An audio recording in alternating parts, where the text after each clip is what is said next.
Hello everyone, સ્વાગત છે તમારું ચેનલમાં। આજે આપણે બનાવીશું લેસોની પનીર। જો તમે ચેનલ પર નવા હોય અને હજુ સુધીમાં ચેનલને સબસ્ક્રાઈબ ન કરી હોય તો સબસ્ક્રાઈબ કરવાનું ના ભૂલતા। લેસોની પનીર બનાવવા માટે પહેલાં આપણે ગ્રેવી તૈયાર કરવાની છે।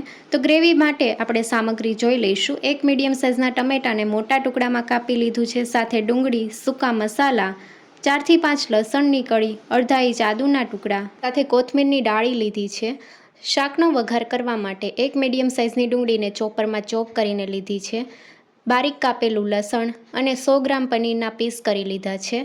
મસાલામાં આપણે 1 ચમચી કાશ્મીરી લાલ મરચું પાવડર, 1 ચમચી ધાણા જીરું પાવડર, 1 ચમચી પનીર સબ્જી મસાલો, સ્વાદ પ્રમાણે મીઠું, વઘાર માટે 1 ચમચી આખું જીરું, અડધી ચમચી હળદર પાવડર, સાથે 1 ચમચી કસૂરી મેથી લીધી છે, સાથે 3 ચમચી તેલ, થોડા કોથમીરના પાન, 2 ચમચી મલાઈ લીધી છે।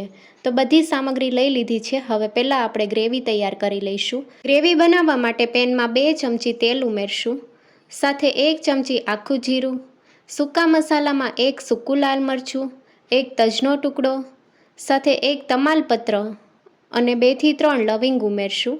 વઘારને સારી રીતે તેલમાં સાતળી લઈશું। સૂકા મસાલા બળી ન જાય એ વાતનું ધ્યાન રાખવું। સૂકા મસાલાને સાતળવાથી ગ્રેવીમાં સૂકા મસાલાનો ફ્લેવર સારો આવે છે।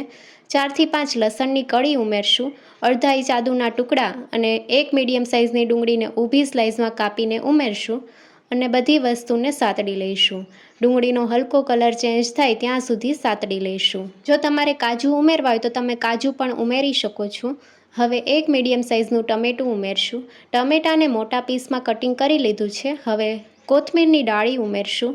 જો તમારી પાસે ન હોય તો તમે સ્કીપ પણ કરી શકો છો। ટમેટાં જલ્દી કૂક થઈ જાય તે માટે સ્વાદ પ્રમાણે મીઠું ઉમેરશું અને મસાલામાં અડધી ચમચી હળદર પાવડર, 1 ચમચી કાશ્મીરી લાલ મરચું પાવડર, તીખાશ તમે તમારા ટેસ્ટ મુજબ ઓછી કે વધારે કરી શકો છો, 1 ચમચી ધાણા જીરું પાવડર ઉમેરીને મિક્સ કરી લઈશું। મસાલાને આપણે ડુંગળી અને ટમેટામાં સારી રીતે મિક્સ કરી લઈશું। ટમેટાં સોફ્ટ થાય ત્યાં સુધી થવા દઈશું। ટમેટાને તેલમાં સારી રીતે સાતળી લીધા છે। હવે 1/4 કપ જેટલું પાણી ઉમેરશું અને મિક્સ કરી લઈશું। હવે ઢાંકણ ઢાંકીને 3 થી 4 મિનિટ માટે ટમેટાં સોફ્ટ થાય ત્યાં સુધી થવા દઈશું। મીડિયમ ગેસની ફ્લેમ ઉપર 3 મિનિટ માટે થવા દીધું છે। ઢાંકણ ખોલીને જોઈ લઈશું તો ટમેટાં સારી રીતે મેશ થઈ જાય છે। ટમેટાં કૂક થઈ ગયા છે। હવે ગેસની ફ્લેમ બંધ કરી દઈશું। મિશ્રણને થોડું ઠંડુ થવા દઈશું। મિશ્રણ ઠંડુ થઈ ગયું છે। સૂકા મસાલા બધા કાઢી લીધા છે, જેમ કે તમાલપત્ર, તજનો ટુકડો, લવિંગ અને સૂકું લાલ મરચું। હવે મિક્સર જારમાં આપણે ગ્રેવી તૈયાર કરી લઈશું। હવે લસુણી પનીરનો વઘાર કરવા માટે 1 ચમચી તેલ ઉમેરશું, બારીક કાપેલું લસણ, 4 થી 5 કળીને ઝીણી કાપીને ઉમેરી છે, સાથે 1 મીડિયમ સાઇઝની ડુંગળીને ચોપરમાં ચોપ કરીને ઉમેરશું અને મિક્સ કરી લઈશું। ડુંગળીને હલકી સાતળી લેવાની છે। ડુંગળીનો કલર હલકો ગુલાબી કલરનો થઈ જાય ત્યાં સુધી આપણે થવા દઈશું। ડુંગળી સારી રીતે સતળાઈ ગઈ છે। ડુંગળીનો કલર પહેલાં કરતાં ચેન્જ થઈ ગયો છે। હવે આપણે ગ્રેવી ઉમેરશું।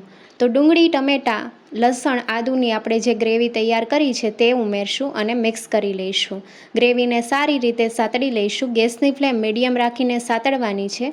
ગ્રેવી તળિયે બેસી ન જાય એ વાતનું ધ્યાન રાખવું। હવે ઢાંકણ ઢાંકીને આપણે 2 મિનિટ માટે થવા દઈશું। 2 મિનિટ જેવું થઈ ગયું છે। ગ્રેવીમાંથી તેલ છૂટું પડવા લાગ્યું છે।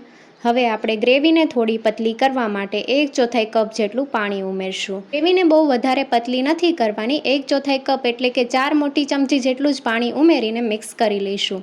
હવે 1 ચમચી પનીર સબ્જી મસાલા ઉમેરશું અને મિક્સ કરી લઈશું। જો તમારી પાસે પનીર સબ્જી મસાલા ન હોય તો તમે તેની જગ્યાએ ગરમ મસાલો પણ ઉમેરી શકો છો। હવે 1 મિનિટ માટે થવા દઈશું, જેથી મસાલાનો સારો ફ્લેવર ગ્રેવીમાં આવી જાય। ગ્રેવી સારી રીતે કૂક થઈ ગઈ છે। હવે આ સમયે 100 ગ્રામ પનીરના ટુકડા ઉમેરશું। પનીરને ગ્રેવીમાં સારી રીતે મિક્સ કરી લઈશું અને પનીરમાં ગ્રેવીનો સારો એવો ફ્લેવર આવી જાય તે માટે આપણે 1 થી 1.5 મિનિટ માટે કૂક થવા દઈશું। લેસુની પનીરમાં 1 ચમચી કસૂરી મેથીને ક્રશ કરીને ઉમેરશું। કસૂરી મેથીથી બહુ સારો એવો ટેસ્ટ આવે છે। મસાલા આપણે બધા ડુંગળી, ટમેટાં સાતળતી વખતે ઉમેરી દીધા છે। જો આ સમયે તમને ઓછા લાગે તો તમે ઉમેરી શકો છો। લેસુની પનીરને ક્રીમી બનાવવા માટે 2 ચમચી ફ્રેશ મલાઈ લીધી છે। તમે મલાઈની જગ્યાએ ફ્રેશ ક્રીમનો ઉપયોગ પણ કરી શકો છો। મલાઈને સારી રીતે મિક્સ કરી લઈશું। મલાઈ ઉમેરીએ એ પછી આપણે બહુ વધારે કૂક નથી કરવાનું। તો સારી રીતે મલાઈ મિક્સ થઈ ગઈ છે। ઉપરથી કોથમીરના પાન ઉમેરશું। તો લેસુની પનીર તૈયાર છે। ગેસની ફ્લેમ બંધ કરી દઈશું।